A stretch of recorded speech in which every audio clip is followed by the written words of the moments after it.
आज रांची स्थित भाजपा कार्यालय में राज्यसभा सदस्य सह पूर्व प्रदेश अध्यक्ष दीपक प्रकाश ने कहा कि झारखंड में भाजपा लोकसभा के 14 सीटों पर काबिज होगा। आगे उन्होंने ये कहा कि आदिवासी और मूलवासी की जमीन का लूटने का कार्य हेमंत सोरेन की सरकार ने किया। आदिवासी और मूलवासी के अगर सबसे ज़्यादा खतरे की घंटी बजाने का काम किया है तो वो हेमंत सोरेन की सरकार और आरजेडी व कांग्रेस की गठबंधन की सरकार ने की है। रांची से देवान सिन्हा की रिपोर्ट। भारतीय जनता पार्टी को घूसखोर और बैलेट चोर का मतलब ये मिल रहा है, उपनाम मिल रहा है। ये बड़ा दुर्भाग्य है जिसके दामन में, जिसके चोली में सिर्फ और सिर्फ काले धब्बे। झारखंड मुक्ति मोर्चा ने झारखंड के निर्माण के समय में आंदोलन को बेचने का काम किया। उनके नेता, उनके सांसद लोकसभा में सरकार, कांग्रेस के सरकार को बचाने के लिए अपने खाते में पैसे लिए, लोकसभा को कलंकित करने का काम किया, लोकतंत्र को कलंकित करने का काम किया। आंदोलन को तो झारखंड आंदोलन को एक बार नहीं 5 बार बेचने का काम किया।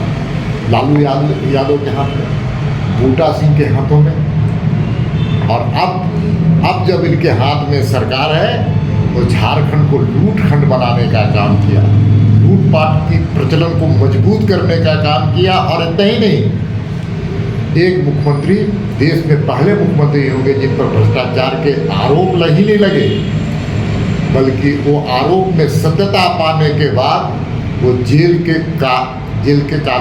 दीवारों के अंदर है। इसलिए क्या बोलेंगे जिनके दामन में सिर्फ काले ही काले धब्बे हैं। थोड़ा अपना आत्मचिंतन करें किस प्रकार से इन्होंने अपने और अपने परिवार के लिए सिर्फ अकूत संपत्ति जमा करने का काम किया। लेकिन जेएमएम के द्वारा बोला जा रहा है कि जो आरोप में उनको गिरफ्तार किया गया है, आज तक वो आरोप प्रूफ नहीं हो पाया है, तो कोर्ट में इस चीज़ को मतलब साबित नहीं कर सका है।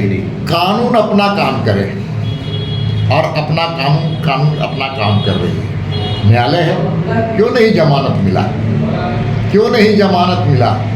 जमानत के लिए तो रास्ते खुले हुए हैं। आखिर कुछ तो बातें हैं, कुछ तो उसमें एविडेंस है और मजबूत एविडेंस है।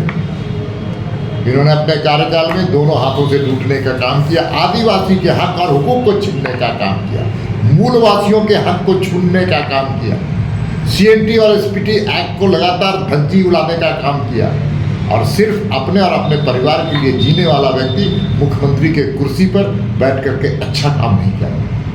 सर, वही जगह पे विधानसभा में जो पूर्व मुख्यमंत्री है वो उन्होंने कहा था कि अगर कोई भी दस्तावेज अगर मेरे खिलाफ में रख दे तो मैं राजनीति और झारखंड छोड़ दूंगा। आने दीजिए समय, आने दीजिए, समय का इंतजार कीजिए। एक ऐसा समय आएगा कि झारखंड में इनको जनता ठुकराने का काम करेगी। जनता से बड़ा कोई न्यायालय नहीं होता है। कानून अपना काम कर रही है। जब कोर्ट के सामने एविडेंस आएंगे, और अब तो चैटिंग के भी सारी चीजें आ रही हैं, आखिर उनका चैटिंग नहीं है क्या? वहां भी क्वेश्चन आ रहा है कि चैटिंग जो है एक तरफा वो दिखाया जा रहा है। अरे आप देखिए जाइए, ईडी के पास जरूर एविडेंस है, मैं मानता हूं कि एविडेंस है, तभी जाकर कोई किसी मुख्यमंत्री के गिरफ्तार को पकड़ा जा सकता है। क्यों उनके इर्द गिर्द जो 2 IAS जेल के काल कोठरी में है, आखिर क्यों नहीं अब तक जमानत मिला? उनके 2 शागिर्द, एक कलकत्ते वाले शागिर्द, मैं नाम नहीं लेना चाहता हूँ, बड़ा व्यक्ति बन जाए वो दलाल, कलकत्ते का दलाल, और एक बिहार का दलाल जो जेल के अंदर बंद है। वो किसके लिए काम करता था, किसके लिए ट्रांसफर पोस्टिंग में पैसे लेता था, किस पर जमीन घोटाला किया, किसने खनन घोटाला किया, किसने शराब घोटाला किया? ये वही उनके शागिर्द थे जो जेल के अंदर हैं और आज तक जमानत नहीं मिला। इसका मतलब साफ है कि कोर्ट के नज़र में भी इनके खिलाफ साक्ष्य है। सर, पूर्व मुख्यमंत्री जी गिरफ्तारी से थोड़ी देर पहले एक वीडियो वायरल किए थे जिसमें साफ तौर पे ये कहा गया था कि भारतीय जनता पार्टी उनके साथ में कॉम्प्रोमाइज़ करना चाहती थी और ये प्रस्ताव दी थी कि आप बीजेपी के साथ में कोलैबोरेट हो जाइए तो आपका जो भी आरोप है। ये पूरी तरह से राजनीति से प्रेरित बयान है हेमंत सोरेन जी का। अगर उनमें सच्चाई है तो साबित करें, पब्लिक डोमेन में लाए। और नहीं तो झारखंड की जनता से और भाजपा के नेताओं से माफी मांगे। हम चाहते हैं कि सरकार 5 साल चले, जितने घंटे, जितने क्षण, जितने पल चलेंगे उतना भाजपा को लाभ मिलने वाला है। सर एक जो जमीन घोटाला में जैसे पूर्व मुख्यमंत्री गए हुए हैं अंदर, तो उस तरह से सर जमीन घोटाला बहुत सारा है। जैसे मान लीजिए रांची में कुंदाग है, आपका ये रामगढ़ है, पतरातू है, हर एक जगह घोटाला हुआ है सर, 600-800 करोड़ का। तो उस पर बीजेपी क्या स्टैंड है? देखिए, मैं झारखंड का रहने वाला मूलवासी हूँ। मैं जानता हूँ कि किस प्रकार से आदिवासी और मूलवासियों की जमीन को लूटा गया है और लूटने और लुटवाने वाले कौन लोग हैं, ये झारखंड की जनता उनके चेहरे को जानती है।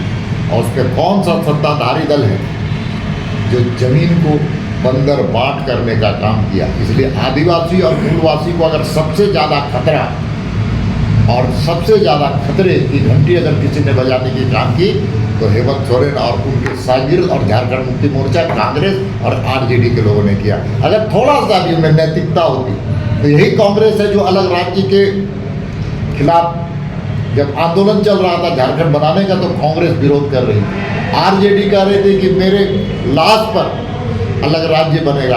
आज सत्ता के लिए साझेदार बन चुके हैं और साझेदार इसलिए बन रहे हैं, तुम भी लूटो हम भी लूटेंगे, झारखंड को मिलजुल करके लूटेंगे। मतलब आप एक साइड में पूर्ण रूप से आरोप लगा रहे हैं कि जो जमीन लूटने का काम है सत्ता के लोग के द्वारा ही लूटा जाता है। स्वाभाविक है, ये साबित हुई है। अभी मुख्यमंत्री जी जिस काम में जिस आरोप में जेल गए वो तो जमीन घोटाला का ही है ना। ये अलग बात है क्या आने वाले समय में खनिज संपदा के लूट के भी सामने आएंगे, आने वाले समय में शराब घोटाले के मामले सामने आएंगे और भी ट्रांसफर पोस्टिंग के क्या ऐसे मामले आएंगे। मैं तो आग्रह निवेदन करना चाहता हूँ जांच एजेंसियों से कि राजनेताओं के साथ बड़े बड़े अफसर की भी साठगांठ है, अफसरों के भी चेहरे नकाब सामने आने चाहिए और अफसरों को भी जेल जाना चाहिए। राजनेता के तब करता है जब अफसरों की साठगांठ रहती है, अफसर क्यों बचेगा और अफसरों को भी जेल जाना चाहिए। ऐसे कई IAS अफसर, ऐसे कई सीनियर नौकरशाह हैं जिनके ऊपर आरोप ही नहीं लगाया, आरोप के पीछे दम नहीं। JSSC पेपर लीक का जो मामला है और उसमें SIT टीम का भी गठन हुआ और अभी हाल में मालूम चलता है उसके जो निर्देशक या चेयरमैन जो है वो त्याग पत्र दे दिए। देखिए तो क्या लगता है कि मतलब एक साजिश के तहत में वो त्याग पत्र? देखिए JSSC की घटना हम सबको मर्माहत करने वाली है, क्योंकि इन्होंने कहा था कि हम 5 लाख लोगों को प्रत्येक वर्ष नौकरी देंगे। नौकरी नहीं देंगे तो बेरोजगारी भत्ता देंगे, अगर बेरोजगारी भत्ता नहीं देंगे नहीं पाएंगे तो हम राजनीति से संन्यास ले लेंगे। एक उम्मीद जगा करके इन्होंने कुर्सी पर आसीन हुआ था, लेकिन दुर्भाग्य से यहाँ 5 लाख तो क्या 500 लोगों को भी नौकरी नहीं दे पाए। और इस बार जो निकला JSSC का मामला ये बड़ा महा घोटाला है और महा घोटाले का संबंध राजनेताओं से है। अब देखते जाइए किस प्रकार से पर दर परत चीज़ें निकलते जाएंगी और भ्रष्टाचार सामने आते जाएगा। और ये तो चेयरमैन साहब ने जो इस्तीफा दिया वो एक नौटंकी है, वो दोष को और दोषियों को बचाने की साजिश है। सर ये 14 जो हमारे लोकसभा इलेक्शन है उसमें 14 सीट क्या बीजेपी यहाँ जीतेगी? देखिए भारतीय जनता पार्टी लोकसभा में झारखंड में 14 का 14 सीटों पर यहाँ पर हम चुनाव जीतेंगे, कमल खिलेगा और केंद्र में प्रधानमंत्री के रूप में नरेंद्र मोदी जी शपथ लेंगे। आप बिहार के सब प्रभारी भी हैं सर, आपके लिए क्या चुनौती है बिहार में? बिहार में हमारे सामने कोई चुनौतियां आप सामने नहीं है। भाजपा और जदयू का गठबंधन नेचुरल गठबंधन है, नैसर्गिक गठबंधन है और नैसर्गिक गठबंधन ने गए पिछले इतिहास को बनाने का काम किया, फिर से इतिहास दोहराने का काम करने जा रही है। पिछले बार हम सब लोग 40 में 39 सीट वहाँ हम लोग इंडिया गठबंधन के लोग जीते थे। 1 सीट जो कांग्रेस का था इस बार वो भी हम छीन करके कमल वहाँ खिलाएंगे। तो क्या सर अगले चुनाव में हम लोग दीपक प्रकाश जी को एक मंत्री देखना चाहेंगे? नहीं, पार्टी का एक सक्रिय कार्यकर्ता, कर्तव्यनिष्ठ कार्यकर्ता और पार्टी जो काम दे उसको 100% करने का काम ईश्वर हमको ताकत दे, यही भगवान से भी प्रार्थना है। ना मंत्री बनने की हमको इच्छा है, न कोई पद की इच्छा है। पार्टी का कार्यकर्ता हूँ, पार्टी के कार्यकर्ता बना रहा हूँ, ये हमारे प्रति आत्मा की इच्छा है। एक झारखंडी बिहार का आज प्रभारी है, कैसा महसूस कर रहा है? देखिए, दोनों राज्य एक थे, एकीकृत बिहार था, और उस समय भी मुझे भाजपा में मुझे काम करने का अवसर मिला। उस वक्त भी एकीकृत बिहार में मैं दौरा किया करता था। अब परिस्थितियाँ बदली, झारखंड और भाजपा दो अलग अलग राज्य बने, लेकिन अच्छा लगता है, अपनापन लगता है, क्योंकि अपने पुराने मित्रों के साथ काम करने के फिर से